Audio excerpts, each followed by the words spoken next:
నమస్తే అండి.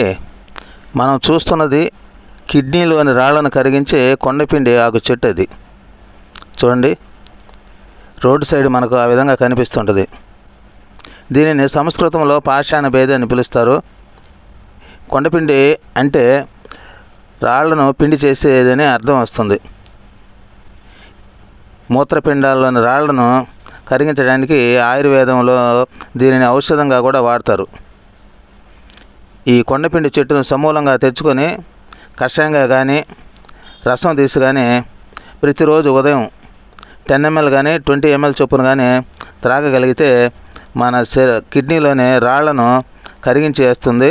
ఇది 5 రోజుల పాటు త్రాగాల. ఈ కొండపిండి చెట్టు మధ్యలో ఎక్కువ బుడిపిల్లాగా మనకు పూలు ఎక్కువ గుత్తులు గుత్తులు కాస్తాయి. ఈ రోడ్డు సైడ్ ఉంటాయి చూడండి, ఆ విధంగా మనకు విశాలంగా అల్లుకొని ఉంటాయి. రోడ్డు సైడు కాలువల దగ్గర ఆ విధంగా ఉంటాయి. తెచ్చుకొని పప్పు కూరగా కూడా చేసుకొని తినవచ్చు. పూర్వం దీన్ని ఆకుకూరగా వాడుకొని తినేవాళ్ళు.